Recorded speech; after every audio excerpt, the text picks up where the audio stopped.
അധികം പൊക്കിയ പന്തൽ ആകാശത്തെത്തും. എന്നാ ഒരു 2 ഇഞ്ച് താത്തിക്കോളൂ. അങ്ങോട്ട് 2 ഇഞ്ച് താത്തിക്കോളൂ.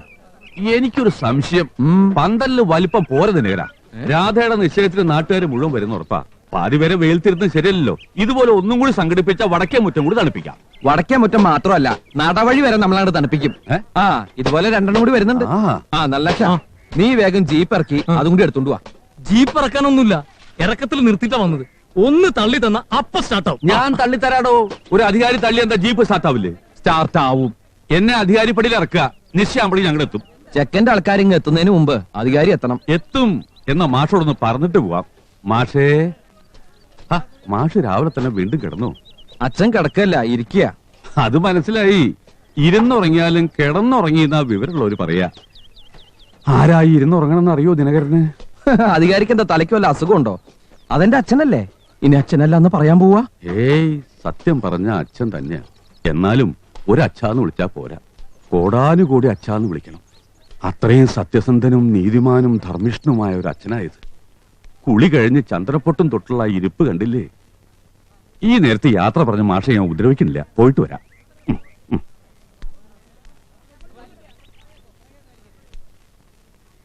അച്ഛാ, അച്ഛാ, അച്ഛാ, അച്ഛാ, അച്ഛാ. എന്താടാ? ഉറങ്ങിയതാണോ കാറ്റ് പോയതാണോ നോക്കിയതാ. കാറ്റുണ്ടോന്ന് അറിയാൻ എന്തിനാടാ രാമനാമം ചെല്ലണ പോലെ അച്ഛ അച്ഛാന്ന് വിളിക്കണേ? മൂക്കില് വിരല് വെച്ച് നോക്കിയാ പോരെ? അച്ഛൻ ഒരച്ഛനല്ല, ഒരുപാട് അച്ഛനാണെന്ന് അധികാരി പറഞ്ഞു. അതുകൊണ്ടൊന്ന് വിളിച്ചു നോക്കിയതാ. ഇനി അച്ഛൻ ഉറങ്ങിക്കോ. മോന്റെ അച്ഛൻ ഹാവു എന്റെ അടുത്തേ, ഞാൻ ഇനി ഇത് എവിടെയാ പോയി തെരയ? അതാരുടെ കാല? എന്റെ കാല. ചെറിയമ്മ എന്താ ഇവിടെ? നിന്റെ കാലുമേ പാദസരം ഉണ്ടായിരുന്നല്ലോ, അതെവിടെ? അത് കുളിക്കുമ്പോ ഞാൻ അഴിച്ചു വെച്ചു. അസലായി. ഇന്ന് നിന്റെ കല്യാണം നിശ്ചയിട്ട് അത് അഴിച്ചു വെക്ക. അതൊക്കെ ഇട്ടിത്തിരി ശബ്ദം ഉണ്ടാക്കടേ. ഏടത്തിയുടെ നിലവിളക്ക് കട്ടിലിനിടയിലുണ്ടോന്ന് ദിനകരൻ പറഞ്ഞിട്ട് അതിവിടെ കാണാനില്ലല്ലോ. ആരെങ്കിലും കട്ടോണ്ട് പോയോ ആവോ? നാട് നിറച്ച് കള്ളന്മാരാ. എന്താ ചെയ്യാ? അതിനാല് വിഷുക്കണി വെക്കാൻ ചെറിയച്ഛൻ കൊണ്ടുപോയതല്ലേ, പിന്നെ ഇങ്ങോട്ട് വന്നിട്ടില്ല. ഓ,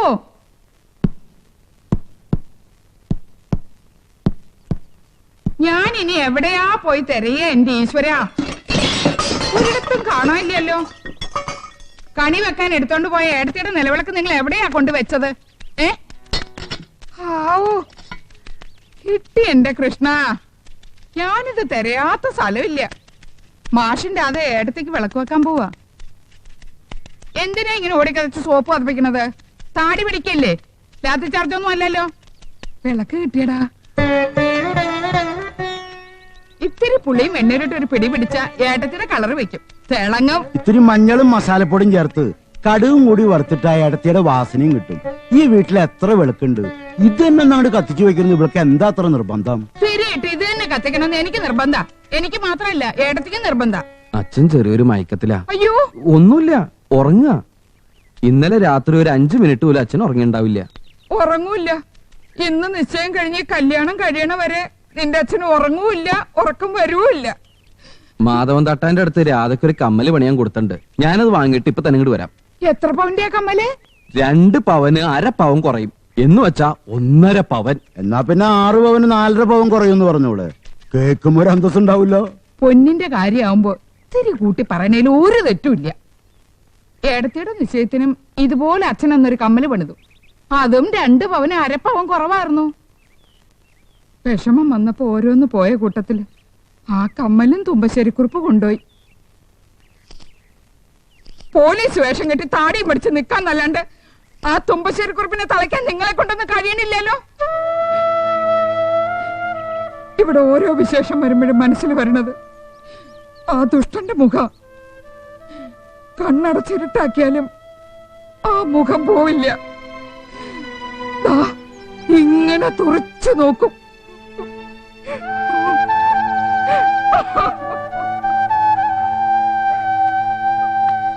ഇന്നിവിടെ രാധയുടെ നിശ്ചയം നടക്കുന്ന കാര്യം തുമ്പശ്ശേരി കുറിപ്പ് അറിഞ്ഞിട്ടുണ്ടാവോ? ആരും പറഞ്ഞിട്ടില്ല. എന്നാലും അറിയാണ്ടിരിക്കോ? എന്നാ കമ്മല് വാങ്ങാൻ പോണ വഴിക്ക് നീ ആ തുമ്പശ്ശേരി കുറിപ്പിന്റെ അന്തരീക്ഷം കൂടി ഒന്ന് മണത്തു പിടി. സമയം നോക്കി നെഞ്ചത്ത് കുത്തുന്നവനാ കുറുപ്പ്. നിന്റെ അച്ഛന്റെ മനസ്സിൽ നിന്ന് തുമ്പശ്ശേരി കുറുപ്പുണ്ടാവും. അതാവും രാവിലെ ഇങ്ങനെ തൂങ്ങിപ്പിടിച്ചിരിക്കുന്നത്.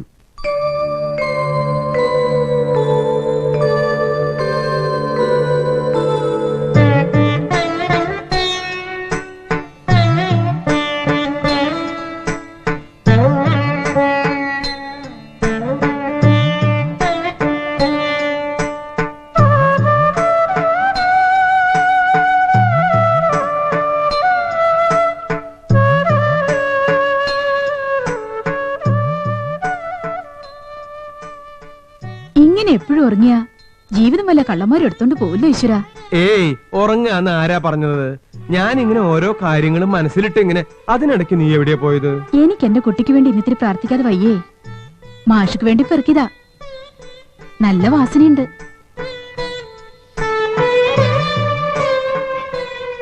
പന്തലൊക്കെ ഉയർന്നല്ലേ? ഒക്കെ ദിനകരന്റെ സാമർഥ്യ. ഒന്നിലും ഞാൻ തലയിടണില്ല. ഇതാ ഇവിടെ ഇങ്ങനെ ചാരിക്കിടക്കും. ഉറക്കം വരുമ്പോ ഉറങ്ങും. രാധയ്ക്ക് ആലോചിച്ച സഹദേവനെ ഫോട്ടോയിൽ കാണാൻ ഇത്തിരി ചന്തമൊക്കെ ഉണ്ടല്ലേ? നീ കണ്ടത് ബ്ലാക്ക് ആൻഡ് വൈറ്റ് സഹദേവൻ. ഇത് ഇന്നലെ രാത്രി എനിക്ക് ശങ്കരൻ മേസ്ത്രി തന്ന കളറ് സഹദേവൻ. നീ സഹദേവനെ കളറിൽ കണ്ടിട്ടില്ലല്ലോ.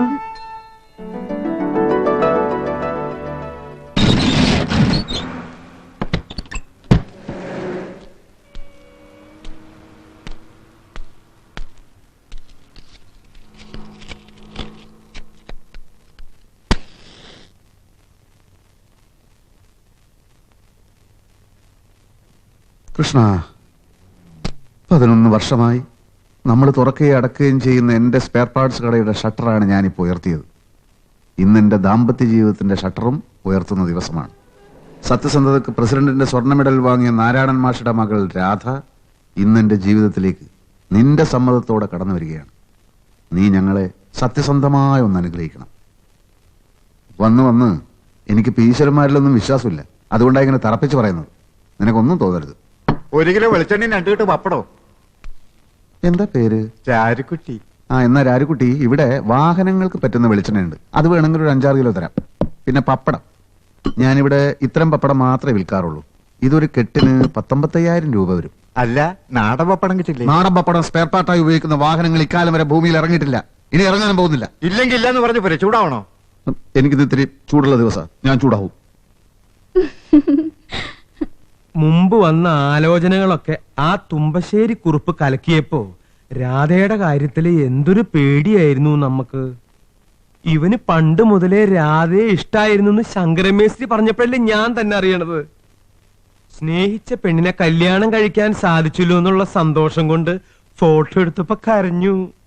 അതാ മുഖത്തിന്റെ ഷേപ്പിന് ഇത്തിരി വളവും തിരിവും ഒക്കെ വന്നത്. എന്റെ മോളെ പൊന്നുപോലെ നോക്കുമല്ലേ? നോക്കും. മക്കളെ ഇത്രയും സ്നേഹിക്കുന്ന ഒരച്ഛനും അമ്മയും ഇവിടെ ഇങ്ങനെ ഇരിക്കണില്ലേ?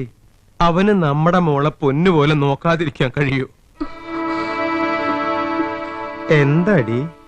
എന്താടാ?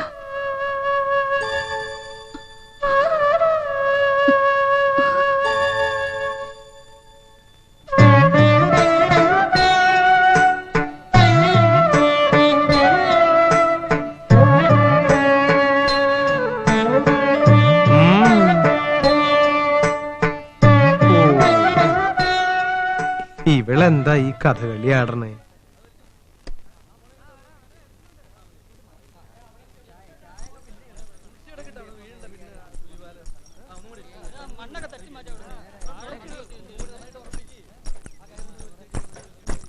അച്ഛാ, അച്ഛാ, അമ്മയ്ക്ക് വിളക്ക് വെക്കാൻ പോണ്ടേ?